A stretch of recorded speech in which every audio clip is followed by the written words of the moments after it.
Ladies and gentlemen, good evening and welcome to Spiritual Psychic TV. And this, Being Spiritual, I'm your host, Ashley Robinson, and a very special welcome to my lovely guest, Jennifer Rose. Good evening, Jennifer. Hi, Ash. How are you today? Thanks for having me on your show. Oh, it's great to be here. I'm feeling fantastic. Happy Tuesday to you. Happy Tuesday to everyone at home. And happy Tuesday to Richard, our producer, that's bringing spiritual and like-minded people together tonight. Folks, if you're joining Being Spiritual for the first time, this is a spiritual philosophy show. We're going to be really interactive. So we need you to be coming at us with your questions. You can ask us absolutely anything today, ideally something spiritual, but you can ask us anything. I think people were already testing my knowledge of Greenwich Mean Time earlier on, asking about what time this beams out across the planet. But I'm going to be doing a little bit of questions and answers with Jennifer. We're going to be doing some readings for you. And a good way of testing that you're interacting with us, make sure you're logged into YouTube, free accounts, participate in the live chat. And if you let me know where you're watching the show from now, we should be able to see your name and I'll be able to do a bit of testing. On Facebook, just make sure you're following SPTV UK, following the mainstream, and you'll be able to comment with us. And we'll be doing free readings tonight. This is a 100% free channel. We absolutely love doing this for you. Good evening, Laura. But do not send stars. Facebook are monetizing their channel, but Facebook stars do not come back to SPTV, Jennifer or us. So please don't send stars. But good evening, Phil Shaw, that joins us on YouTube. Jennifer's going to say the next hello. Hi, Meldine. How are you? Good to see you. Thanks for joining us. And hi to Susan Cooper. Suzanne. And there's Lucinda. Hi, Lucinda. Thanks for coming in. Marie Taylor, good evening to you. And Latona.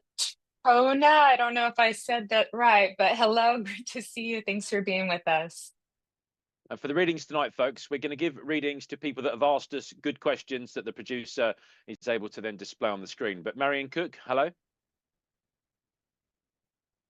And Clichy, hi. Good evening to you as well. Serendipity 589, hi to everyone. Hello to you. I've been saying good evening and happy Tuesday, but I appreciate it's good morning to some of our Australian visitors. Good afternoon to some of our visitors across the pond. Hi, Kath. How are you? Good to see you. Yeah, it's morning for me here too. So those of us in America, it's Good morning or morning to early you. afternoon. Hi, Tilly. Hi, Mary, Mary. Nice to see you.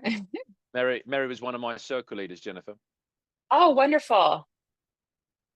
Hi, Julie. There's Hi, Julie. And Amy Louise, first time ever joining. Very excited to listen and see what happens. Oh, Fantastic, Amy. We won't be able to list everyone's names, but it's clearly working. You're interacting with us like Joanne Smith is. So I'm going to get straight into a couple of questions about Jennifer. This is the first time Jennifer's joined us on Being Spiritual, but not your first time on SPTV, not your first time going live, Jennifer. So in the advertising this post, I described you as a medium, sort of transformation guide. But how would you describe yourself to people that are watching for the first time? well, yeah, those are things that I do. So I am, and they are definitely part of who I am and my being and my place in this world to connect with spirit and be that instrument of healing for people, as well as doing healing and speaking on transformation. I'm kind of a multi-medium, trance mediumship, physical mediumship, I'm very familiar with as well. And I love to teach. I kind of do a little bit of everything, but my purpose is also very interwoven with what I do, which is to help keep reminding people that they are spirit and help them to see what's inside of them, to see the good inside of them, the potential and the purpose that's inside of them. So over time, I've come to learn that spirit uses me in that way too, and that gets infused in the work that I do. I'm very grateful for Fantastic. it. And Yeah. I love that sort of plain English. I often talk about us being a spirit personality, sort of clothed in flesh. And for this human experience, remembering that, because when I'm describing to people what we do as mediums, I often sort of describe the fact that the difference between a human being and a sort of corpse is the presence or the absence of that spirit. The body becomes a vessel, it's sort of clothed in flesh, and the change that spirit goes through that we call death in the human body is the afterlife. It's that life after life. So that's a really nice way of describing it. For those that have never met me before, welcome to my Sparrow and Spiritual Philosophy. I'm a spiritualist, medium, and minister based in South London in the United Kingdom. There's my dad saying good evening to us. I know my mum's watching as well. Probably set up in bed. It starts to become her bedtime. Although they've been helping me this evening, I had to jump start my car as the battery was dead. I dragged my mum out in her pajamas to help me get the car sorted this evening. Thank you to that, mum and dad. And my mum and dad are ministers out and presidents out of churches at Wimbledon in Hatbridge, Jennifer. So I was sort of born into spiritualism, 40 odd years ago. Dad had already been involved in spiritualism, which was about 10 or 11. Met my mum at 15, and she got involved quite quickly. So this was a way of life for me. Only recently did I become ordained as a minister of religion. And the Spiritual Philosophy Show, we're approaching almost my 100th show over the last 4 years with SPTV, when Richard gave me the opportunity to sort of start talking about what being spiritual was for me and for others. So hearing from you tonight is going to be sort of fascinating. But how did this sort of journey start for you? Is this something you were always interested in? Was there a particular moment in your life that led you towards it? What I like to say is when I was young, when I was little, I definitely was very sensitive and very intuitive. I learned to kind of keep that quiet, but it was always pretty much things I was interested in. All things kind of metaphysical, astrology, and things like that. Found myself in metaphysical bookstores as a teenager. Um, and then just kind of got busy with adult life, but eventually the pull happened where I could feel my spirit, my soul calling me in this direction. And it was so strong, I could not, resist it, so to speak. And so it's been a pretty wild ride ever since then. That the mediumship and the healing call and the call to teach came in so strongly, and so I listened and been growing strong ever since.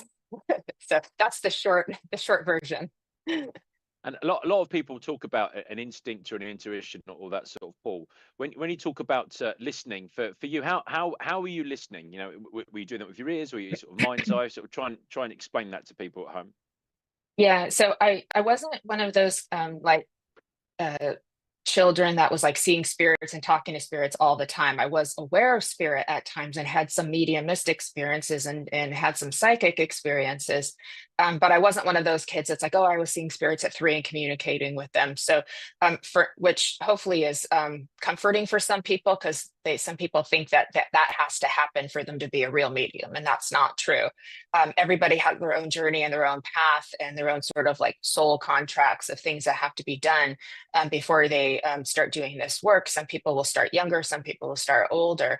But for me, it was a very emotional, intense pull, almost like, my whole being was being brought forward. So, started I think my first workshop was with like James Von Prague and Lynn Probert several years ago. And I was so scared on my way on the drive there, but I had to go, like, so the, the consciousness of me and my heart was stronger than my fear.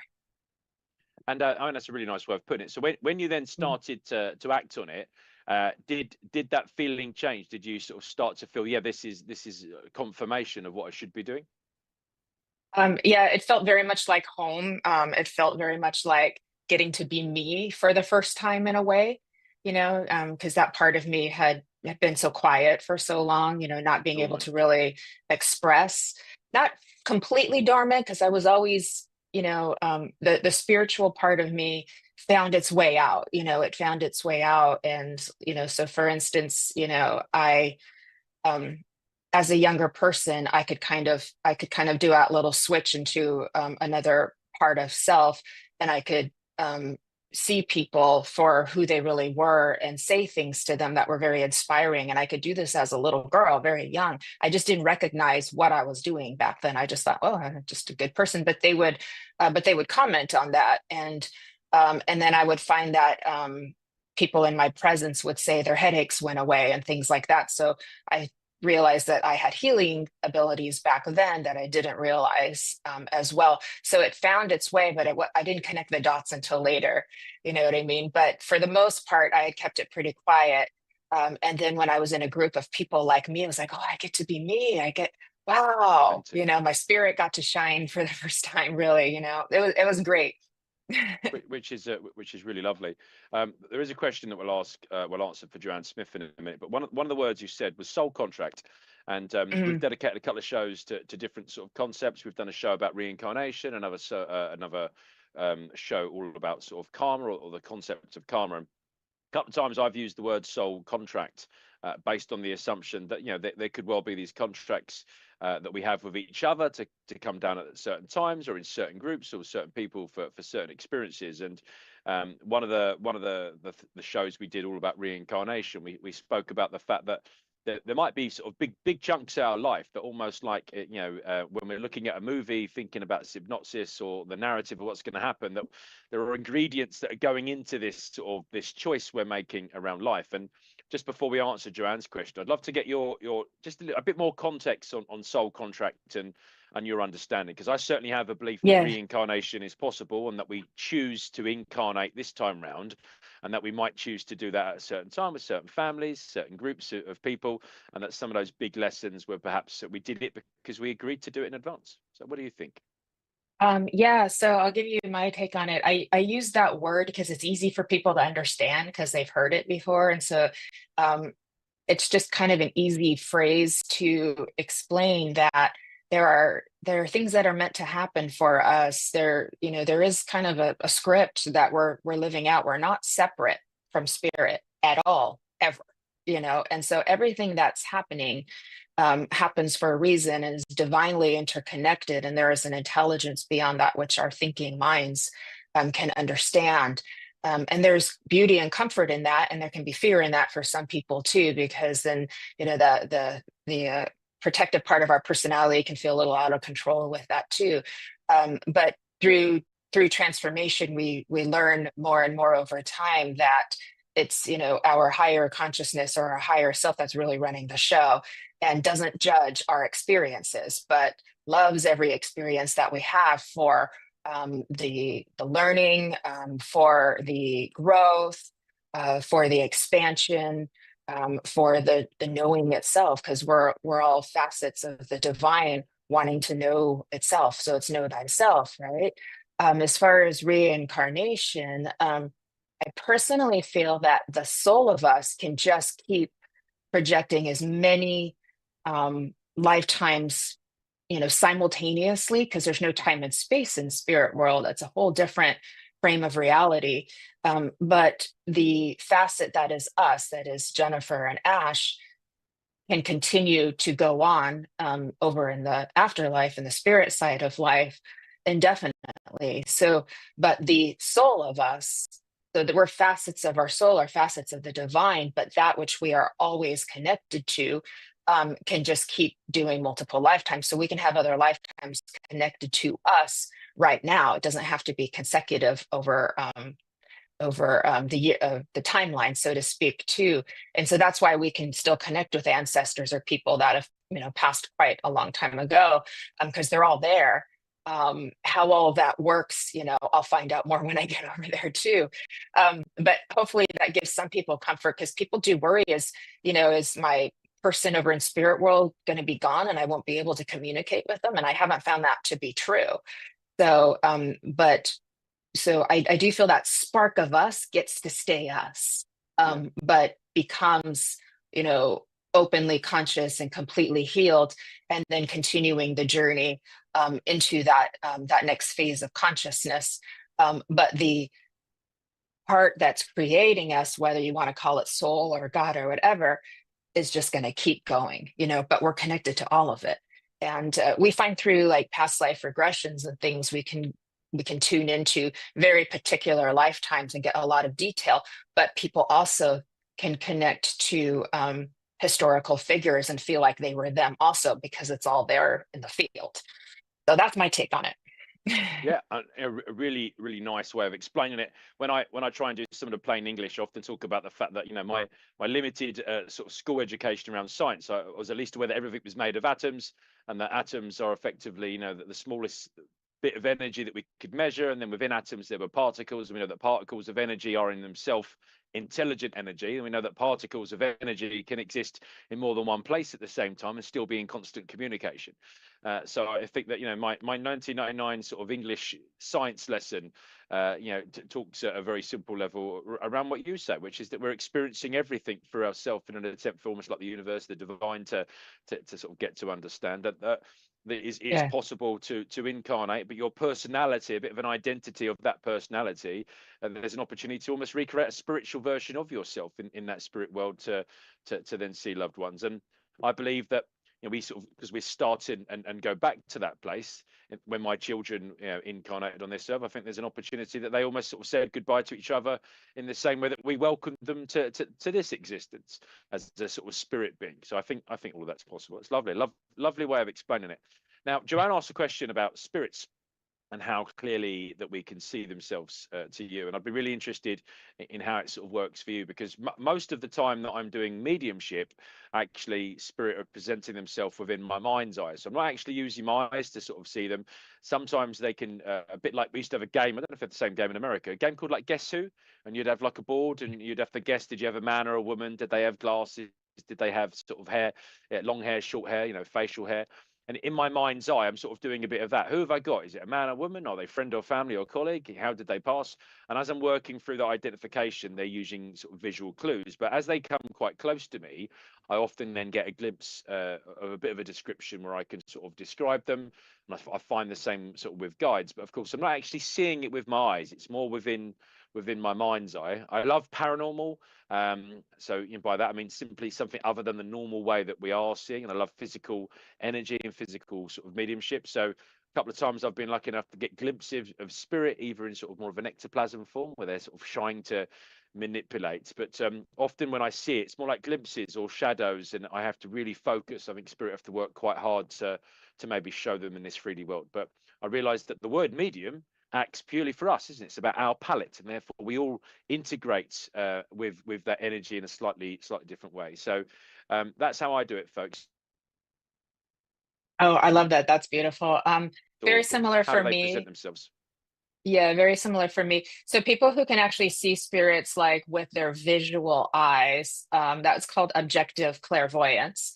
And sometimes people will see like orbs, flashes of light, things like that. It's more rare, but not impossible, and anything can change at any time because, it's we're channeling our perception through our higher self of us. And so very much similar for me. The majority of what I do is in my subjective clairvoyance, which is in my mind's eye too. And so most of the time when you see me read, I'm kind of like steering up a little bit because I'm moving my focus to where I'm seeing everything in that like visual thing, kind of like a movie. And all you have to do is just imagine an apple in your mind. Can you see a red apple? And everyone will go, yeah, I can see a red apple. That's your clairvoyance. The only difference is when we're doing it, spirits putting those impressions into our mind space or into our visual space too. So that's how it works for me too. But yeah, when you do have the physical phenomenon showing up, it's wonderful and magical. It's the best. Yeah. I Yeah, love the way you describe it, and I often talk about thank the you. difference between sort of accessing our memories or a more vivid image. And like you said, I love the ways that you think of apples and actually now get an image that's more vivid in color or resemblance that Mhm. could be spirit. So I think you explain things in a really nice way, and I know that you're involved in healing and mediumship. But as a sort of transformation guide, what sort of things or clients, where do you get asked to help in that situation? So with transformation, and boy, are we going through a lot of it right now. Like boy, it's like a lot of world class transformation. We're seeing it in the different countries. So it's basically very individual and collective, and it's pretty intense right now too. But with that, there's just a lot of people who are going through a lot of changes that they just don't understand. And so people have spiritual awakenings when they start to meditate or take classes, or there's a very, big event that happens in their life. Someone passes away. There's a natural disaster. There's a loss of a job, a big change in your life, having children, marital status, all these things can kind of spark transformation, awakening, or just the soul of you just wants it and says, now, here we go. And then people go through what we call dark night of the soul, which is that spiritual depression. It's a little different from like a clinical depression, which is kind of ongoing and continuous. A dark night of the soul can kind of Mm. stop and start. I mean, you can still stay pretty functional in your life. But there's a lot of integration, a lot of like unconscious stuff coming up to the surface. The higher aspect of us wants us to really understand the light and the dark, and move into a place of non-judgment and integrating that light and that dark to move back into wholeness, which is know thyself, and coming back into wholeness with the higher aspect of us too. It's not an easy journey. It's not for the faint of heart.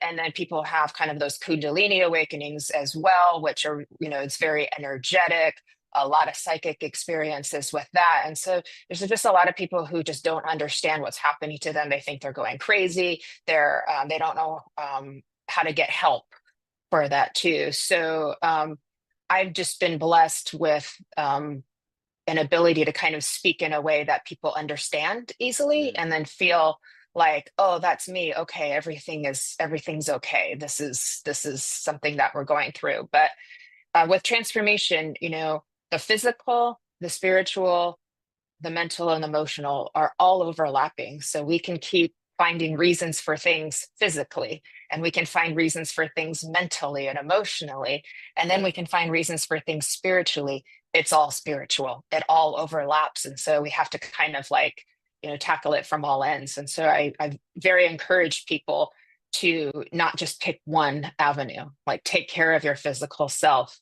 do your meditations, do the spiritual integration, but get therapy if you need to, or do other self-help things if you need to, like really do, the holistic version of transformation, so that you can really, once once you really start to integrate, you can really live this life with a lot more purpose, and a lot more freedom to really manifest. So manifestation only goes so far if you haven't really, made friends with the unconscious parts of yourself and your higher self as well.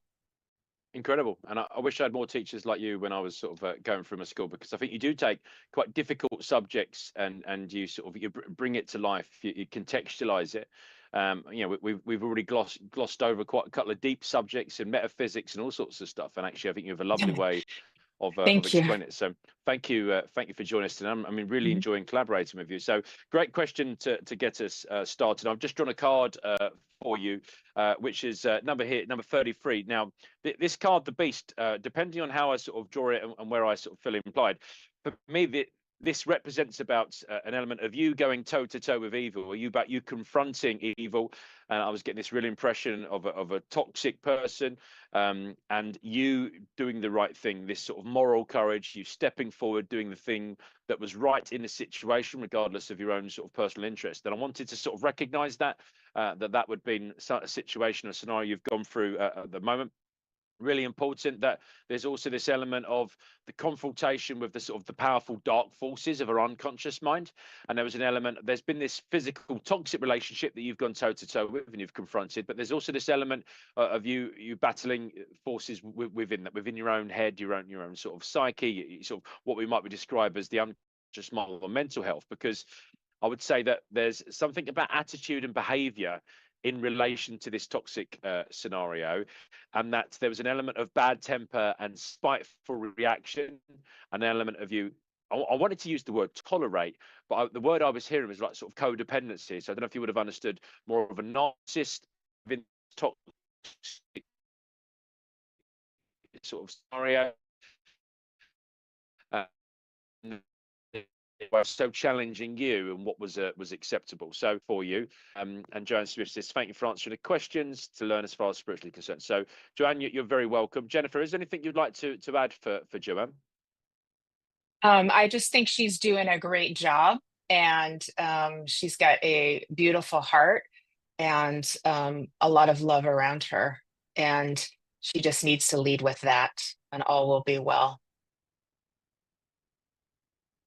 Yeah. Beautiful. Thank you, Jennifer.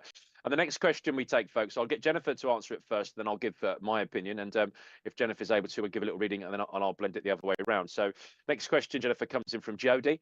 Yeah, nice little question here about spirit. So spirit has no ego, like the human physical. What makes them think and give guidance, or what makes them want to give us guidance and advice? Okay, so I'm going to be answering Jody's question and then doing a little message for her. Yeah, and then Okay. in between you answering, I'll give my answer while you see what you're going to read for. Okay. Okay, Jody. So what I would love to offer you is that ego is not separate from spirit.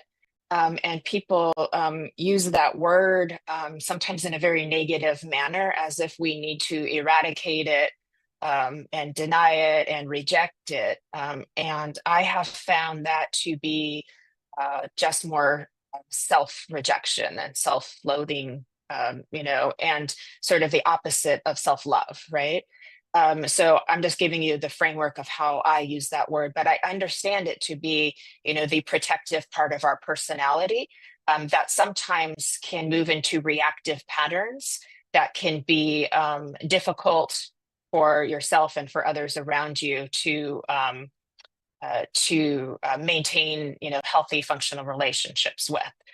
So we can have a healthy ego that has us take a shower and eat healthy and go to bed on time and practice mindfulness, and we can have say unhealthier aspects that might behave in unkind ways or feel entitled and those kinds of things. But we have to kind of get to know and love and appreciate and accept all of it, because like I said earlier, higher self of us doesn't judge anything. It's every experience has value. So you're right that spirit has no ego in the sense that they aren't judging anything that's happening. There is extreme love and compassion for suffering and for the hardships in life, but there is also knowledge of how it's all going to work out, and that we are spirit, so we are indestructible and unbreakable. And so I hope just to give you some little context. So how can they give guidance and advice? Well, lucky them, they have access to a lot more understanding than we do, because they would be much more integrated than we are, because we're living lives of more separation in a frame of duality, in a realm of duality. And they are not in that same space. So that's how they can kind of give guidance and advice. And that said, they don't tell us what to do. So when I am connecting with the loved one in spirit, they can give suggestions, but they generally do not tell us what to do, and they don't say things to us that would make us feel worse. Spirit is always wanting to uplift us and give us healing as our loved ones come through, and they're always safe when they come through because they're on the other side. They're not in duality, so they have been healed and they are whole. So I wanted to add that as well too. So they will give some suggestions and advice, but ultimately it's connecting with your innermost being so that you can make the best choices for yourself, right? And sometimes when we make these choices, your fears, so to speak, can look like help you feel like you really know what you're doing, but fears can mask themselves sometimes as intuition or as doubt, as logic and reasoning. And so that's why really doing the deep inquiry, going into quiet spaces, journaling, spending time getting to know you, I'd say getting to know you and getting to know all about you, will help you to make the best choices for your life moving forward. So I will leave you with that. And then I've got some cards here too, but you wanted to add yours, Ash. Just add a little bit of my opinion. So, I mean, I don't disagree with anything you said, so I'm not going to go into too much detail. But one of the things Jody always sort of says that I believe the personality continues unchanged into the spirit world initially. So, my nan, who loved to give me her opinion while she was alive and having this experience, if I want her opinion on something, anything from my love life to my finances, she'll give me her opinion. But unless my nan goes on to for want of a word, a training course in heaven, and becomes a money expert, it's still her opinion. She's not become a subject matter expert on money. It's just her opinion and it's her thoughts. And of course, she's doing what she can to sort of help me. So I always caveat that fact that when we're asking people for an opinion, because the personality remains unchanged, but that often separates the difference between our loved ones and our guide ones that find themselves just arriving in that place I call heaven, and perhaps those that decide to do a bit of an investment, because there is a pathway of progression open to all of us. And if you choose to start to progress, then you start to integrate more. The longer you're over there, the more you want to absorb, the greater you can become as an advisor. Often with this spiritual show, I'm reliant on about half a dozen sort of different guides that form up my sort of philosophy guide team.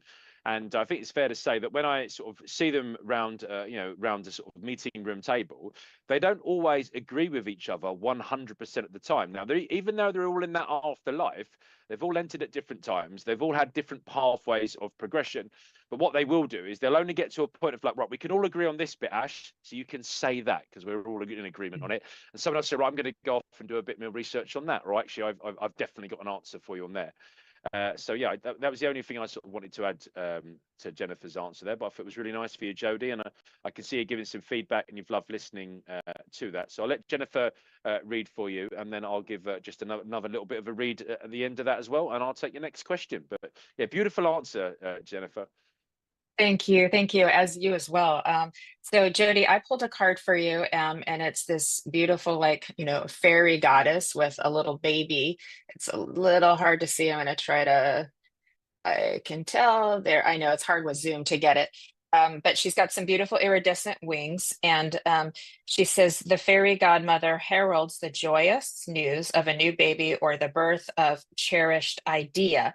Protect and nurture your ideas as you would a baby. So I love that, because I always, recommend that we hold all parts of us like we would like a little baby bird, just very, very precious, every feeling, every emotion, every experience that you have. And then those things that you're wanting to create, your ideas, your visions, right, is to hold them with love.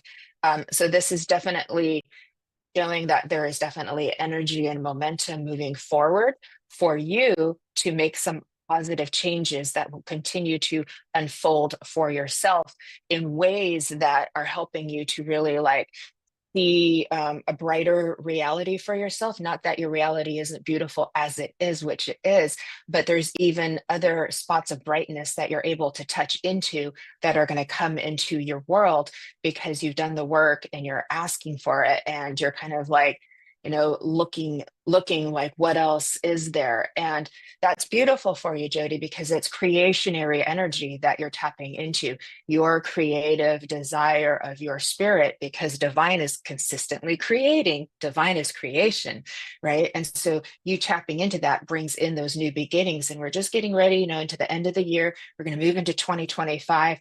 What a perfect time for you to just like, go into a little bit of reflection, bring it all together, and then like start really fresh of how you're wanting 2025 to look. And it feels very positive for me. I see a lot of pink hearts for you. I see little caterpillars. So those are like little babies of things that you're going to be creating that will turn into butterflies. And I quite love that for you too. You have a lovely like little fire in you, and then a little bit of air in you too. So that creates that, like I like to say, the fire and the air goes shh, and then it goes up into the spirit and really starts to in, like blend in with the all that is. So you wrote a brilliant idea this morning. You write, but that's it. So more intention needed. Thank you, Spirit. So that lets you know that they are aware of what you're writing, but just the fact that you wrote it down is beautiful, because it's already putting it into this reality.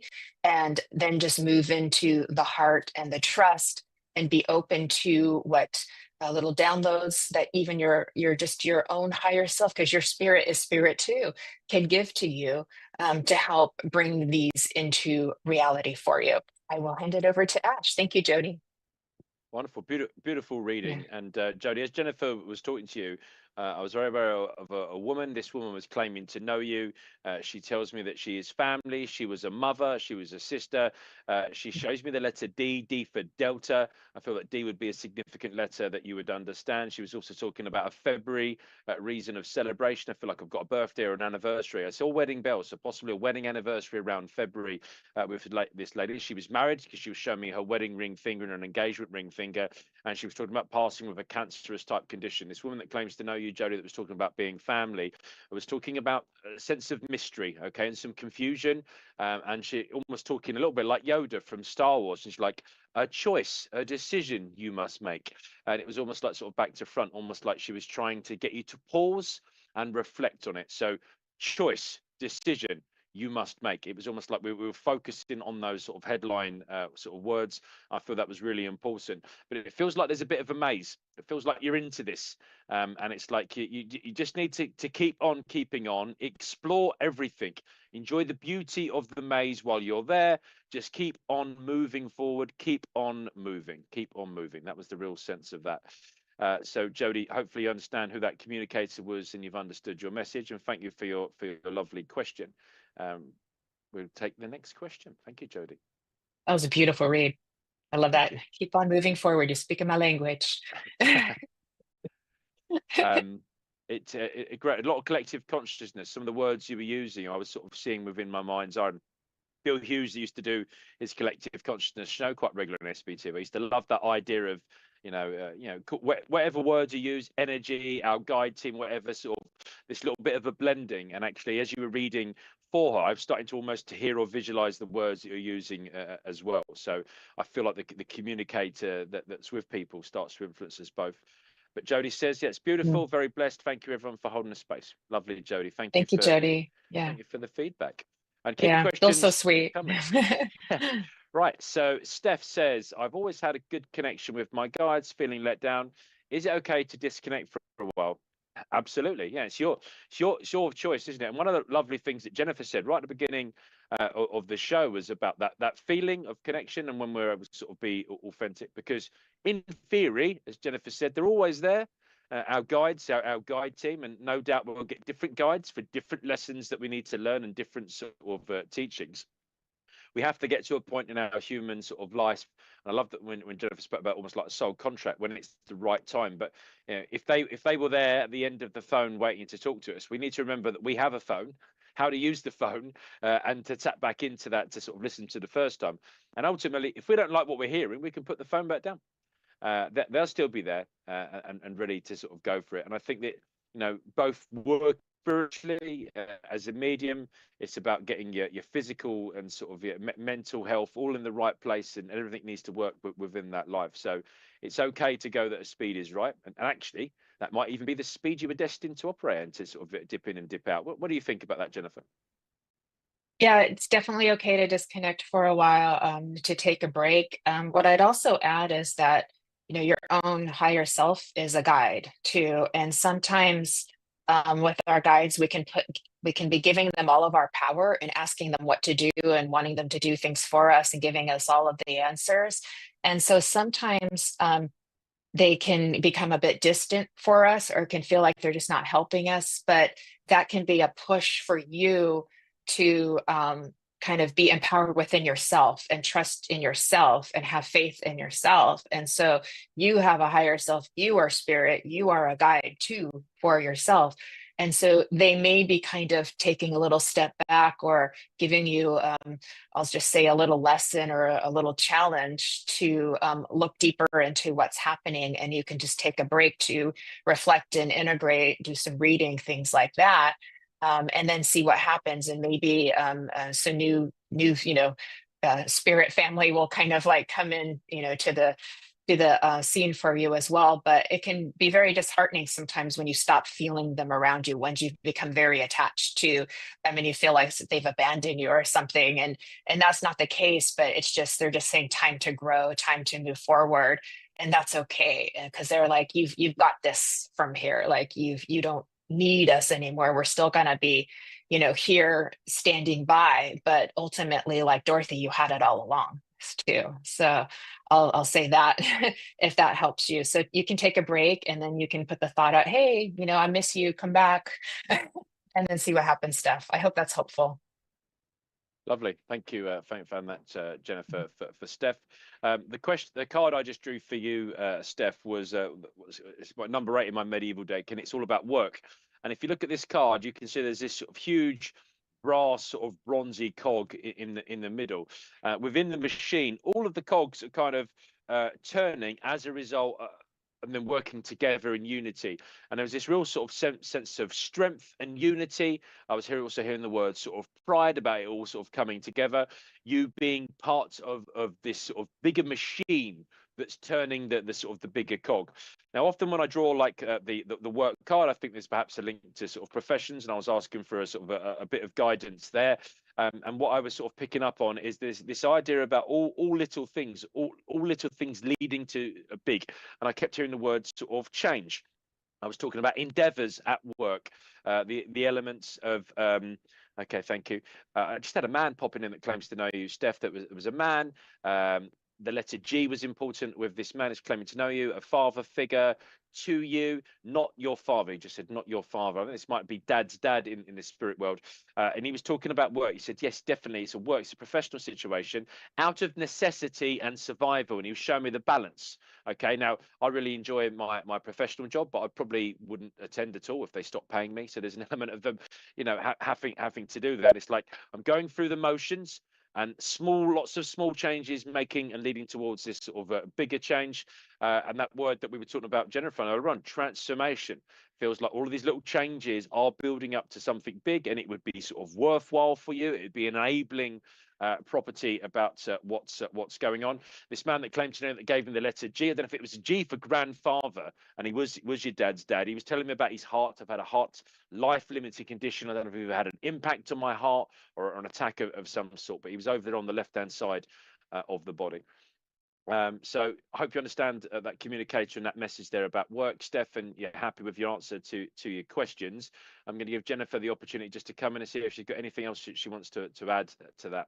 Thank you. Yeah, I was picking up on this father figure as well, and like the connection with finances kind of being, sort of front and center focus right now too. So I do feel a lot of support coming in with that. And interestingly, which matches the message that we were giving you about your guides, I pulled the card. It's called Sensitivity and Strength. It's from a different deck, number 3, tapping the forces within, and it's got like this anvil. I think that's what that's called. This sort of metalworking thing. And it's got a feather on it, which is the sensitivity and the strength. So that really validates what we were saying before about going within and finding your own inner Dorothy, that you've got in you too, of those like little red shoes. But I do love this father figure that comes in for you, because he's very bright and shiny, but also very practical and discerning. And he's definitely offering help for you, sort of with the patterns that are showing up for you in your life too. So he can act as a guide as well for you too. So that can be an opportunity for a more closer connection with the two of you too. He does feel to be very industrious also, because he's giving me this kind of like hammering thing to go with the card. So he's a very like industrious man too. And I see him wearing eyeglasses or spectacles, and he makes me want to sit very tall and straight. So there's a propriety about him too, and sort of a connection with old values mixed with new ideas, because I can feel him to be very smart as well. And then I just feel this flush of emotion and love for you too, to let you know that you're very held and supported, and he's got your back. So he's kind of like standing behind you with his arms like this, got your back, sending you healing, sending you strength, to help remind you of your own. And he says, you've really got this moving forward. Keep it simple. I'm hearing him say as well, just keep it simple. We get a little bit in the mind and it gets too complicated and too many ideas flowing in at once. And he's just like, keep it simple. So I will leave you with that, Steph. Thank you. Grateful, Steph, for the feedback. A couple Yeah. of people, Jennifer, saying we're a great pairing, working well together. So I'm glad people watching this at home are enjoying it.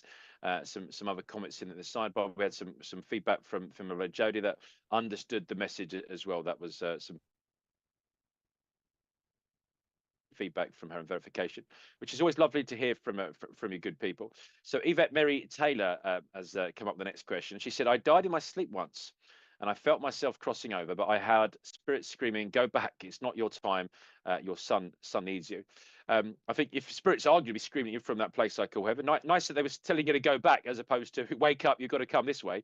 But thank you, Yvette, for sharing. I'm not trying to take away from the seriousness of what you might describe as sort of as a near-death experience, or that element of an out-of-body sort of experience.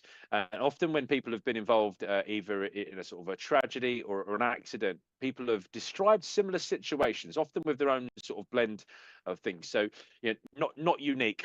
You don't have to go into more detail about how you sort of may have died in your sleep. But if it wasn't as a result of an illness or injury, sometimes that feeling of dying in that sleep is almost like a disconnect from the body. I've often believed, Jennifer, that we're almost like interfaced between our sort of our spirit energy, physical and emotional self. And people talk about that out of body experience, or that remote viewing sort of sensation where it feels like you've left your body and maybe you are crossing over, but the umbilical cord of your interface keeping you all together is perhaps you've got to go back now because you've still got this vessel which your spirit sort of clothed in flesh. So I think all of that is potentially possible, but I'm grateful for you sharing that sort of experience. And actually, I think that we spoke a little bit about soul contracting and an element of destiny at play. And although our own free will and accord, our own personal responsibility can mess up sometimes with what might be described as destiny, or someone else's free will interfering with our destiny, I think is also possible. There's definitely that element of, this wasn't the right time. And while I think some transitions back to spirit world were meant to happen at that time, I think some are premature. We also know from the spirit world that sometimes with natural disasters, it was almost predicted in the spirit world. They knew it was happening. And at other times when things happen suddenly, they weren't expecting that sudden, huge transition as a result of things because it wasn't pre-planned. So I think, all is possible. But Jennifer, any sort of opinions on this sort of concept? Yeah, that was beautifully illustrated and beautifully said too. And I was just getting an impression from Spirit of just an additional way of looking at it too. So it doesn't have to be wrong or right, but both can be true at the same time. That when something like that happens, you're very much in a altered state of reality, and that's where things don't make much sense. Like very much like a dream, where up is down and down is up, and everything is very symbolic in nature. So in that space, it's very kind of like nonsensical, but the funny thing about that paradoxically is that there is a great intelligence, so when we have these dreams, we're trying to decode them, right? So you had a very significant experience, very significant spiritual experience. And I'm going to put this out for you just because I'm feeling intuitively to offer this, and it may be for you or for somebody else, that if there's a part of you perhaps also, because dying is also transforming.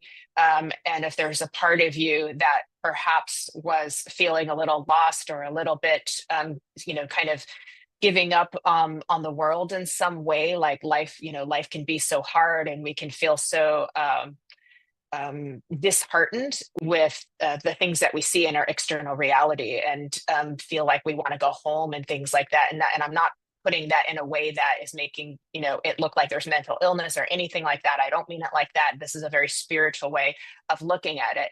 And sometimes those voices saying, go back, it's not your time, your son needs you, can also be aspects of you saying, like, there's a beautiful life to be lived here, and your family is so important, and you've got this bright light that you're responsible, that you brought into this world, and how beautiful is that? And I'm getting a lot of chills as I say that, to remind you how beautiful your life is as it is now. And so this is a very transformative experience for you, that would really change the way you look at yourself and life and reality. And what a beautiful thing that is too. So that's what I will offer you. Yeah, great, really great insights, I think, into what can be really confusing and difficult subjects. But I think that, as I said earlier on, the way you sort of describe it makes it so much easier. And there's so many good reasons for us to be blessed and to sort of live a life and to sort of focus on that. So many, Um, so many. I had a communicator with Yvette. There was a man that's communicating with me, claims to know you, it was a brother and an uncle. He gives me the letter S for Sierra, this S sort of Snake Sierra sounding sort of name that he was trying to link me in with. He was talking about passing with a pneumonia type condition, something on his lungs, some sort of chest infection, and he's got a really sort of almost like, I was going to say wicked sense of humor, but not wicked as in sort of bad wicked, but almost like he's almost like inappropriately funny. There's no real filter to his sort of sense of humor, and he was just saying like, definitely not well. He said, you should have put that on my memorial plaque. I told you I wasn't well, and he said, well, I got unwell, and I had this chest infection, this pneumonia type condition I passed. So I think you're recognizing verification there around Steve. Thank you for that, Yvette. And what he was just saying to me is like, it recognizes the transition you've made. And now you were talking about that near-death experience, but he was talking about a period of what I might describe as a sort of sadder mood, may even be in a sort of a depressive sort of state, but he's got you emerging from this cave towards the light. He's talking about sort of not just changing gear, but out of season, new opportunities, turning to face the light. There she is, moving past that, but recognizing the difficulty you've had in combating what was going on and overcoming that. And he talks about overcoming this sort of period of sadness. Now, he was using the word moods, and I'm not going to say you were moody, but he was like this change in mood, I think, was the important thing that he was trying to get across to me, Yvette. And he just, again, like the sunflower, turn to face the light and recognize that you are now pointing in the direction you want to go. So just keep doing that. Jennifer, anything you'd like to add for Yvette? Yeah, that was beautiful. And as I was connecting in with this communicator that you're playing through, this gentleman, Steve, how lovely he is too. I kept thinking about music, and then that's the card I ended up pulling too. So there's a connection with music and with him. You can connect through music and get messages through music from him, but also just for yourself as well. And it says here, listen carefully, for there may be a message in the music you hear. Music can lift your soul, rekindle memories, and charm fairies to your door, because it's a fairy deck. They're so fun and delightful. we love bringing that little element of magic in, but it's there. I like him. He's, like you said, the sort of wicked sense of humor, because he did kind of beats to his own drum, and he doesn't need people to tell him like how he should be, or so he's kind of authentic in the way that he's not going to pretend to be like somebody he's not. So I kind of like that about him too.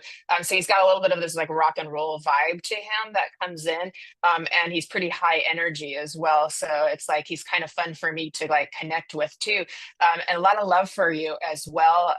He's very inspired by you, of watching you grow and transform, and watch you kind of like your butterfly wings kind of like getting bigger and shiny and more sparkly too.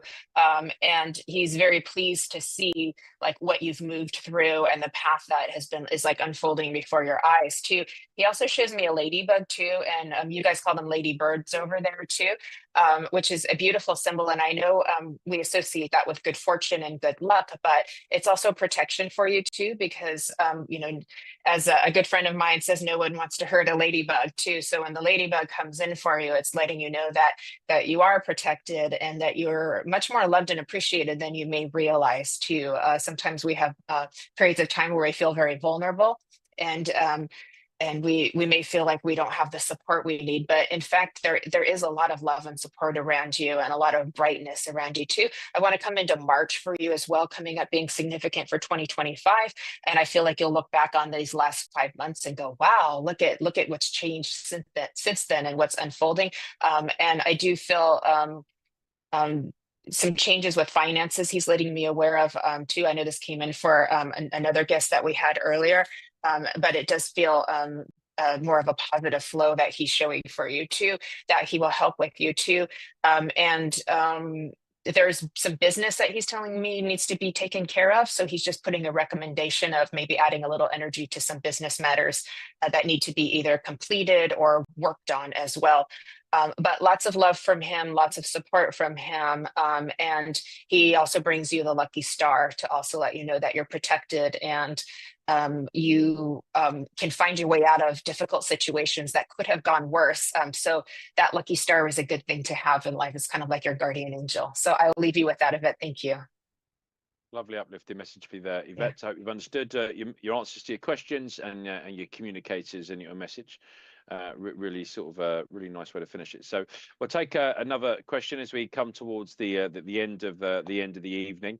Amy comes in with, do spirits feel regrets? I think it's a great question, Amy. And, earlier on I said that our personality survives that change that our body goes through that we call death, and I believe the personality continues unchanged, certainly initially, and it's up to them if they want to decide. So I think that although they don't have the physical body, they can recreate that personality in a spiritual body themselves.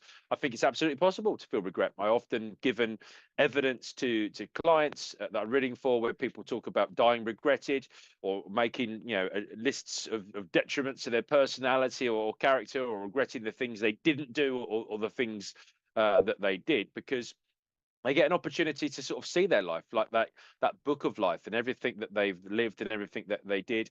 There may be an element of, I didn't fulfill my soul contract. I was going to do X, Y, and Z with A, B, and C, and I never met up with them because I went down that path, or I was sort of distracted. Sometimes I feel that regret can be another motive for people wanting to reincarnate, or wanting to go back and do it again. In the same reason they enjoy it. If you enjoy that feeling of unconditional love of a particular person, you might feel, that was so good. Let's do that again. And you get a contract with someone else, and you wait for them. And you say, right, let's go back and do it again. In the same way, you might, I was at a water park with my kids over the school holidays. They liked the slide so much they kept going back on it over and over again. Why wouldn't you go back and live through some of those experiences again if there were new ways of getting out of it? So, Amy, that's just my little take on it. But Jennifer, how would you answer Amy's question? And that was beautiful. Mine's a little bit different. Like, I don't know if I would use the word regret, because I'm not sure if feelings of like, shame or guilt would be experiences over in spirit world. I think that's more of a dualistic kind of reality, which we live in here. But they certainly can come in and apologize over and over and over again because they want to give healing to those that they may have caused harm to, whether it be abuse or just unintentional harm, or worse. And they fully take responsibility. Yep, I did that. I said that. They have no problem, from what I've seen, taking responsibility and giving apologies. And I will see them do it over and over and over again, too, so that they can keep adding layers of healing to a person's life here. I also know that, and I get really emotional as I say this, they really recommend that we do that here in this reality before we pass over, say sorry and take responsibility, because we have a really hard time doing that here. People do not like to take personal responsibility. We like to just go, well, that person did this and this and this, and but we have a part to play in everything that happens to us. So our part matters too. And that's said with lots of love and compassion too. So they recommend we do that so that we can get the healing done before we pass over, because there's no guarantee that there's going to be a medium to do it for you. So they really highly recommend. And there's there's a lot of emphasis on forgiveness from the spirit world too, but there's just as much on saying sorry and taking responsibility. And I know we may not get that if we feel like we deserve it, and we probably do. And we want it, we may not get it. But if this gives a message to somebody to like be courageous and say sorry to somebody, like that's a gift too, just in that too. So sorries are just as healing as forgiveness is too. It's amazing. What can that do for somebody to just say, yeah, like I did that and I'm sorry, and that can be tremendously healing for somebody because they feel heard and seen. So I hope that's helpful for you, Amy. Thank you. Lovely answer. And what we always say on this show is that we're giving you our opinions based on our own sort of understanding, knowledge, and Mhm. teachings, and somewhere in between what Jennifer and I say, you'll find your own truths. I don't think we've said anything that's incompatible this evening over the last hour, so Yeah. you should find lots of love and light and truths there. Amy, you got the opportunity to ask us the sort of last question of the evening. We'll do a little reading for you, but just before we do, because people often start knocking off once they know it's sort of hit that 8 o'clock. How can people find you online, Jennifer? Is there a website or social media handles they can find you at? Oh, thank you so much. And you're right. All of this can be true at the same time of what we're saying. So that's the beauty of the intelligence of spirit world is that it's all true at the same time. I can be found at mediumjenniferrose.com. You can fill out a contact form if you have questions. And I have, events that I put on regularly on Facebook. I'm at Medium Jennifer Rose, no added punctuation, and on Instagram, Jennifer Rose Medium. You'll see a lot of infinities on my posts, so then you'll know that's me. I know that I'm not the only Jennifer around. So thank you. Wonderful. And if you head over to SPTV UK fan page, you'll be able to interact with other fans and have chats. Always be aware of anyone claiming to be acting on behalf of SPTV. None of the hosts or mediums will contact you direct and ask you to pay us any money. We do this for the love of sharing our knowledge and light. We are, of course, available for professional services, which you can organise by contacting the correct address. Oh, the fan page no longer exists. So sorry, I'm sending you to a dud thing. The SPTV fan page no longer exists. But you can, of course, follow SPTV UK across all of the socials, and I'm at Ash Robinson Medium. So we're going to do a little reading just for Amy as we come towards the end. But lots of great shows, great interacting things throughout the week for you on SPTV. We're very grateful for Richard in creating this platform. So Amy, the card I drew for you was the number 5 Never card. And I kept hearing that word never a bit. Never say never, never say never. It's not impossible. And it was almost like an opposite of the never on the card. There was a sort of the black crow, and there was this real sense of, actually it's not impossible. It is possible. Rather than never, it's never say it never. Unrealistic has the word realistic in it. Disability has the word ability in it. And I want to talk about flipping a situation. And I saw this pancake literally being flipped, and it was all about taking the word able out of disability. And I feel that ability was this real sort of strength in that sort of light of the word. And an element of limitations, like I felt like I had weights on my hands and my fists were clenched, like I was trying to break away. And it was about cutting those barriers in order to feel the ability to focus on strengths as opposed to worry about the weaknesses in order to sort of progress on that. So I feel that there's been an element of perhaps self-limiting belief in terms of what was possible, and I'm being encouraged you to sort of reach high and to reach for the sky. Amy, I think there's an opportunity for you to do for that. We'll bring Jennifer in a moment, and just Amy says there, thank you so much. That's wonderful to hear and know. Thank you very much for the reading too. You're very welcome, Amy. And we'll let Jennifer come in and add to the read for you. Oh, thank you so much. And I pulled the card relaxation for you. It's number 35. It's got this someone in a hammock under the moonlight. It's really beautiful, peaceful pursuits, happy times. And that goes very well with what Ash was saying about kind of lowering your resistance to the worries and the thinking something can't be done. Nothing is as impossible as Alice in Wonderland would say. Let's do. How many impossible things can we do in the morning, before breakfast, so to speak, because you are limitless beings. So that's quite so beautiful for you. I do feel a grandmother figure just kind of stopping in to say hello and blow you kisses. She would have loved her flowers and loved her garden. She's been passed for a while too. She's very ill before she passed too, because she makes me feel quite flushed with that too. She would have had lovely hands that she would have tried to keep nice for her too, because I know I rub my hands very gently as well. And she shows me she's really earned her wings up in spirit world, and comes forth in a lot of like love and support for you too. She is emphasizing a little bit of grounding for you, because she's bringing me as down to the earth, and the ground being important, of nurturing yourself, and your physical self is being important too. And then she shows me also, if you have an opportunity to even get your hands in the earth and do some planting. I know we're going into the winter months, but there's always a way. There's the limitlessness that with that too. And it can also be getting ready for springtime too. And this feels to be very therapeutic as she comes in too. I know her chest was also very tight, so there's heart-lung issues that would have happened for difficulty breathing, but she is in so much peace and happiness now. She brings me to memories of like Christmas baking and holiday baking, things like that would have been important, having the holiday, having the table, having the meals and the family around. So I know moving forward, as we move into the holidays, she will be around quite a bit, trying to like bring people together, do a little bit of matchmaking with family, of bringing people together too. And it's really quite lovely. She also brings me a rolling ocean for you too. So there might be a love of the water with her or with you of the rolling of the ocean too. But it does bring a lot of that rest and relaxation, peace and tranquility for you. So if you have a little opportunity to maybe make a little excursion where you can get by the water, I feel like that would be a beautiful experience, and she will be with you. So she does bring me to a wedding ring too. So she lets me know grandfather is with her as well. And they're doing a little twirl and a dance up in spirit world. I love to always see the couples dancing in heaven. And then she's blowing you a kiss. So I will leave you with that, Amy. Thank you. Beautiful, beautiful read to finish the show with Thanks. tonight. Jennifer, thank you so much for joining us. Thank you to our lovely online congregation on Facebook and YouTube, and producer Richard from coming together. Covered some really interesting subjects tonight, folks. And if you've really enjoyed it, do make sure you give some feedback that you want us to see us collaborating together, working together. I mean, Jennifer, being selfish, I'd love the opportunity to work with you again. I think you're an amazing human being. I'm glad that we've had the opportunity to connect and work together today. I think you're doing a fantastic job.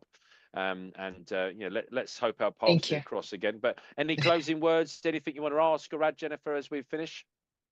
Oh, thank you, Ash, so much for those kind words. And yes, I would love to. And this is Hernana. Beautiful. Thank you for the feedback. I appreciate that. Oh, beautiful. Oh, good. I'm glad I made you happy. Thank you, Amy. So it's always fun when we get the feedback.